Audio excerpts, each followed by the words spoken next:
So hello everyone, and thank you for joining my presentation today. First of all, I would like to thank Mr. Nick and his team for organizing and managing this interesting AI-based yearly event, and for sharing AI knowledge and awareness among different industries in the African market and other regions and continents. So this is Ali Srour, and known as Alexei from Social Lab. I will be talking about AI for mixed social sciences, a case study we did last year. Let me share my screen. So my presentation will be about AI for mixed social sciences, mental health between media and infodemics. So at Social Lab, our mission is to consolidate social sciences with data science and AI for social good. So we are a group of AI developers, data engineers, and research scientists, in addition to industry experts that are dedicated together to deliver unique contributions in terms of mixed social sciences in different industries like media development and other industries like healthcare or mental health or other social science-based fields. So here are some of Social Lab's partners, friends, and partners to be in Africa and Europe.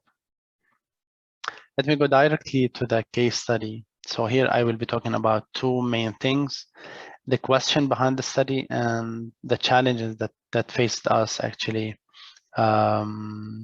during the implementation of the study.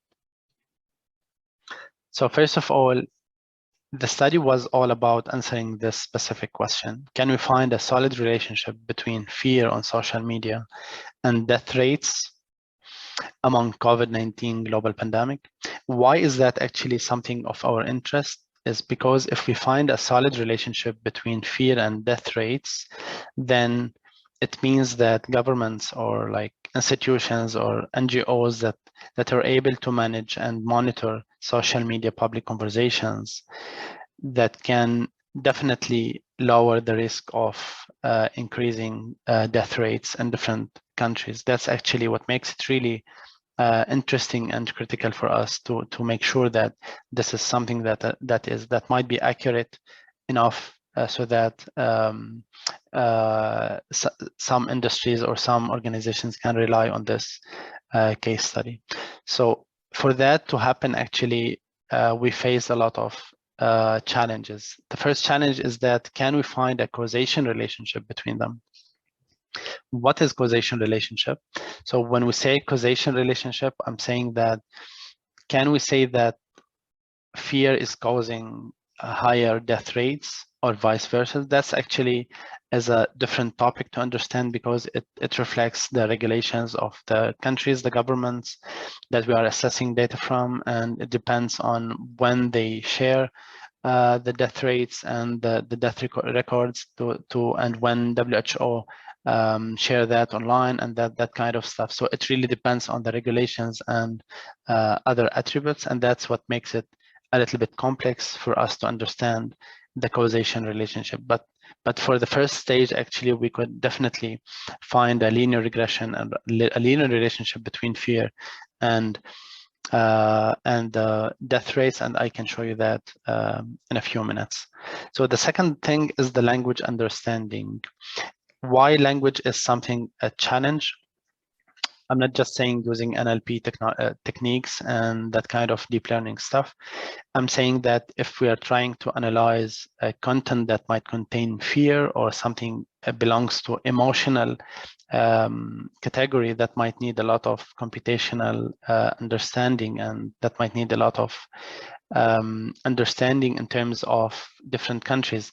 I mean, a specific keyword that might reflect in the same language might have different meanings from a country to another, because it depends on how people used to use social media in different countries, and regardless about the different languages that might the languages that might have different dialects and understanding at the same time. So that might need a lot of computational resources and complexity.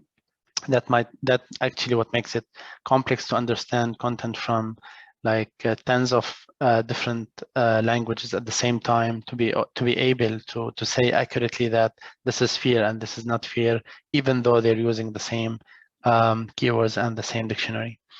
The third thing is the infodemic impact. So at the first stage, if we're dealing with a straight and normal content, that might be a challenge. So imagine that we're dealing with infodemic, with something related to infodemics like misinformation or disinformation. That's actually what makes it really what hires actually the risk of the impact of that content in terms of the feelings, in terms of the emotion, in terms of the curves that might happen in between, and so on. That I will actually highlight this in a later stage. And infodemic actually impact is something really different and apart from the study. And we did a different study, a unique study for that reason as well. So our study is actually based on a 3-month study at the early stage of the COVID-19 pandemic, when it started, the first stage. And we took content from more than 6.5 million unique user tweeting. The main source is Twitter. So tweeting from different locations and different countries and speaking in almost 70 different languages and dialects, forming more than 20 million unique tweets for our study. So let me go directly, to the study so that I can show exact numbers for that. All right. So at the beginning, this is a simple relationship between emotional engagement and diagnosis growth over time. So this is actually the diagnosis growth that was published by WHO on a daily basis. And this shows the growth of the emotional engagement over social media. And we can see that the gap at the beginning was a little bit low, and then it started to get higher and higher, and then at a certain point it reflects the way that people are interacting with a global pandemic like COVID-19 on social media. So in here, actually, we can tell that there might be an interfering issue between the usage of that kind of emotions on social media. So that sometimes fear might be interfered with something else, like sadness, like something related to negative and sentiment analysis. That might be actually also another study, but we reflected this in our study so that we can understand the different interfering issues that might happen also as well. So in this chart, you can see clearly that we have an emotional analysis per user age group, and that's actually what I mentioned before, because if we're trying to understand a specific keyword or dictionary activity for a certain age group, that might be different than other age groups.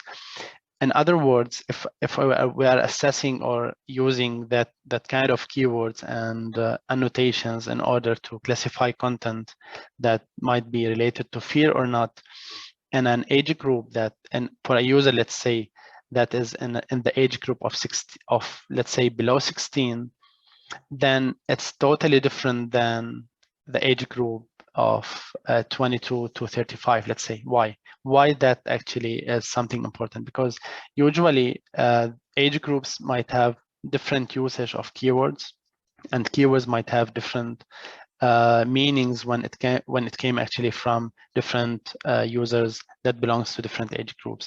Users that might be above 35 years old, that might also use the same keywords, but that might use it in a different dialect and different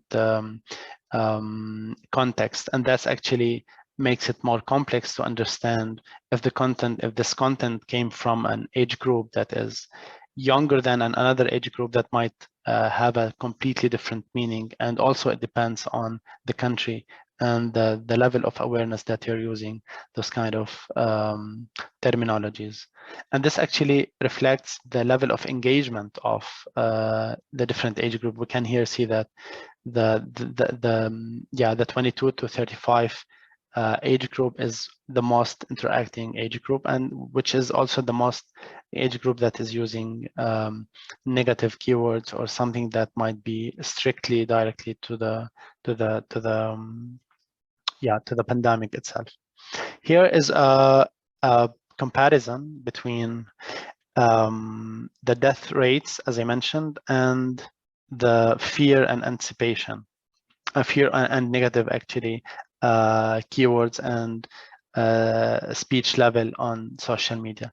So here, what makes it really interesting, that here you can see the one that is flashy here, that maybe sometimes this is the fear that in the red line. So sometimes fear is still in the level of interactions. So fear does not go up to the higher levels and go beyond the interactions. So interactions are all the kind of retweets and replies and that kind of stuff. So if fear is still in the level of interactions, that might be a little bit understood, but it might go high and go beyond that level of interactions, and that might be reaching the level of reach, the higher reach, and that's actually another finding of our study. Those studies are similar between like North America, South America, Europe, Asia, and Australia and Africa, but it might be different because in some countries, like in some Asian countries, we found that people are using fear content like to be sarcastic, let's say, or something like that, and that's actually what makes it really also important to understand. And here we can see that sometimes it's really also interfering the way people are using such kind of emotional expressions, and with the number of death cases that you can clearly see in different continents and in different regions. Here also it comes also to the other thing that I mentioned before, which is the impact of infodemics. And if we're talking about conspiracy findings, then conspiracy might have a lot of additional attributes to add to this regression or to this analysis and correlation that we're trying to find. So this actually is something else about the conspiracy engagement by occupations, and how emotionally also conspiracy engagement by occupations can be reflected over time and over different occupations and so on. So this is actually a brief about the study that we did last year. What we found from that, I can share also. You can go directly to my booth and ask for the white paper for that, and I can share with you the results of that study, in which we were able to identify the strictly or linear relationship between fear and on social media and on the death rates that are really clearly defined there. So at the end of our case study, we're not saying that fear is causing death in terms of fear in social media and death in actual world. We're saying that fear can be contributor in the formula of understanding the increasing of the death rates over such a pandemic like COVID-19. And why is that? Because depending on the mental health report that we have on that study, actual study, it's clear that fear might lead people to go to testing clinics and get tests to make sure that they don't have that kind of virus, and then that might higher the risk of getting the virus, and that might also lead to another kind of treatment and so on. And that's actually the first part. The other part is that fear might have also countermeasures on the mentally affect people that might be getting the virus later on, and that might be also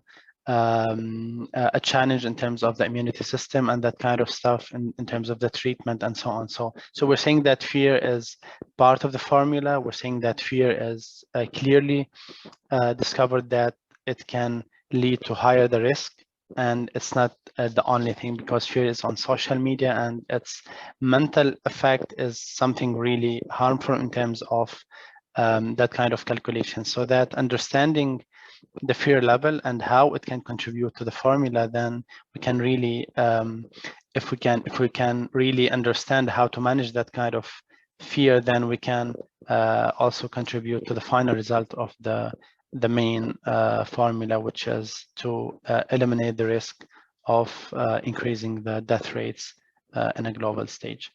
Thank you so much for joining my presentation. And if you have any questions, please drop them down in this session, and I will be happy to answer that on my e-booth. So you can go back to my e-booth at Social Lab, and I welcome any contribution or any idea if you want to add anything to the study, and if you want to get also more details about the study and different studies that we did in terms of the COVID Intelligent Track project at Social Lab. So just go to our booth, e-booth, and let me know.